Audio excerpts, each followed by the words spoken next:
Welcome to Coffee with Dr. Carla. I'm Dr. Carla. This is Amanda, and we are so glad that you're here with us today. Our goal today is to talk about mental health related issues and hopefully end the stigma that's surrounding them. So, you and I have known each other for a while, and um, a theme that has been throughout many of our discussions is chronic pain. Yes. So, why don't you explain a little bit about chronic pain, how it's impacted your life, and maybe some things that people don't really even understand about it. Yeah, so I think chronic pain can show up differently for everybody. I have an invisible illness, so I tend not to look sick to people. People think I can do what is normal, what everyone can do. Right. But one of the ways I like to describe chronic pain is I wake up in the morning wondering what kind of day it's going to be. Is today going to be a pain day? Because more days than not, I have physical pain in my body. And then the degree of how bad that is. So every day I think about it when I wake up and throughout the day, my pain is front and center. Yeah. So, because of that, then I know that something we've talked about as well is accommodations. Hmm. Like, how do you navigate the world knowing that this is your reality? Hmm. And what are you doing in order to help yourself show up in the best way possible in school, at work, in relationships, etc.? So this has been a pivot for me more recently because previously I hadn't asked for anything. It was like a badge of honor that I didn't have to ask for anything. I'm going to show you that I can beat this pain. I'm going to show my resilience. I'm going to show how strong I am. You're never going to know that I've got this thing that bothers me all day. Realizing now that that isn't necessarily strength or what I want my resilience to look like. Right, right. White knuckling it through life is not Exactly. exactly doing life well. Exactly. And so, and I was, I never, a lot of shame, a lot of embarrassment. I don't want people to know because I always worried if somebody knew that I had this physical pain, they might think she can't do that job, or she can't, do this social thing. Like it was going to be something against me of like being rejected. Sure. So recently, I've started working on asking what I need. So I'm going back to school right now. I'm in grad school to be a counselor. And I've had some issues where I'll have a really bad pain flare up and I'm white knuckling it through writing that essay or that paper. And I actually had a professor be like, if you need more time, ask for it. What's going on? Like he could tell that something was off with me. Right. And I told him, he goes, take an extra week on that assignment. I'm like, but I can do it. I'm not lazy. And he's like, Right. take the extra time. And so he recommended I go through my school and actually go through asking for reasonable accommodations. And they're like, what do you need? And I was like, can I get some extra extensions just if I have a pain flare up? Can I turn my Zoom off for online meetings? That way, maybe I need to lay down. Can I get an okay if I'm 5 to 10 minutes late? Can I get an extra absence? And as I'm asking for things that would really help, like help in a way of one less thing to worry about. Right. If that paper's turned in 24 hours later, I'm not getting docked a grade. Right.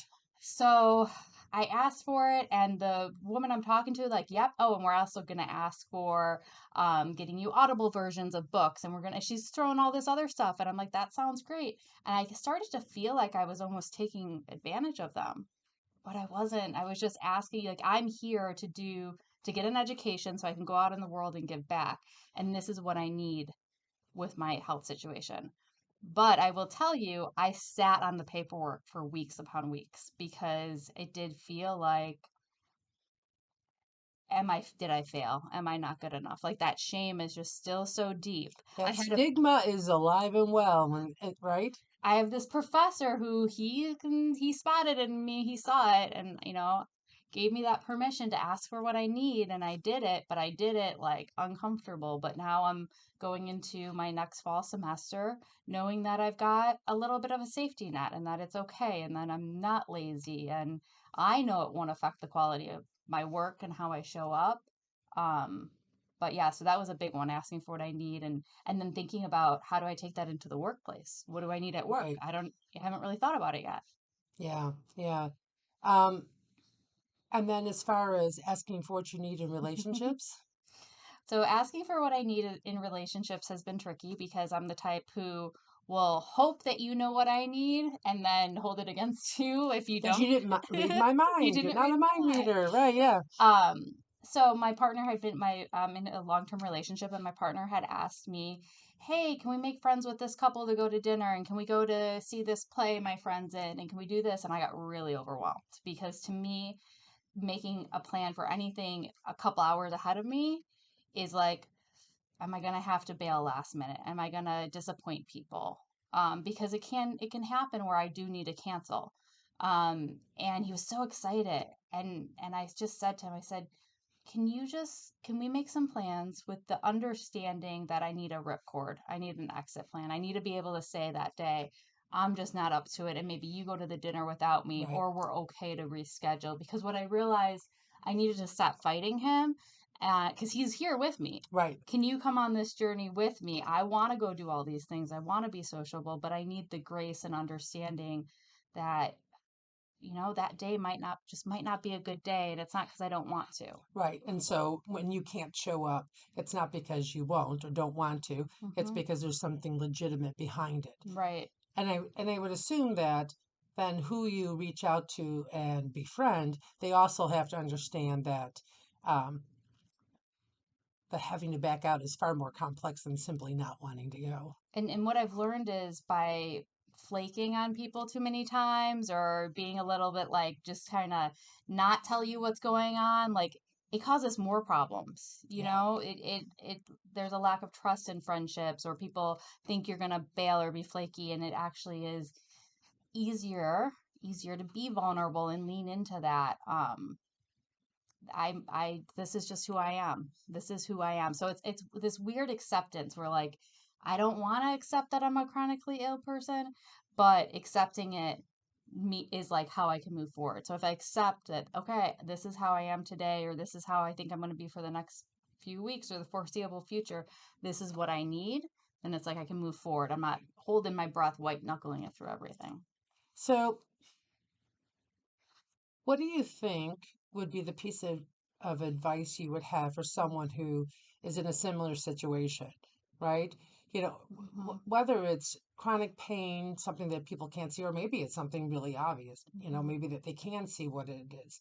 But nonetheless, their capacity to engage in day to day is um, difficult and unpredictable, right? So what kind of advice would you have for those out there as they try to figure out how to ask for what they need and show up? That's hard because there's lots of layers to chronic pain. What you ask for from your doctor or your medical care team and how you show up there is a whole different conversation. But I think what I would think about is just two things: getting in touch with yourself, maybe journaling or something about what would make it easier for you to do the things that you want to do. If you want to go out and be sociable, or you want to go push for some opportunity career, what do you need? What's going to make that more achievable for you? And it could be small things like, a difference in your schedule because, maybe your mornings are really bad, but if you start an hour later, it's game changing for you. Gotcha. And then the other thing I was going to say is think about the people who are like your innermost circle. And it might just be one person or one or two people, and confiding in them, or talking it out with them. Do you think it would be okay if I asked for this? Because I bet you they're going to be on your side, Right, and right. you might need that little bit of support. Those are definitely good ideas for sure. So Hmm. thank you for sharing that. I know that, you know, like you mentioned, there's a lot of shame around this whole chronic pain issue because people don't understand it because they can't Hmm. see it. And so I appreciate your willingness to come on and share what you have been learning about yourself with others, so maybe they can uh, start to learn something about themselves. Yeah. Thank you for having me. No problem. Remember, you can change your thoughts and discover your potential. Transform your life by focusing on your overall well being. So until next time, continue working on being the best you possible. Bye.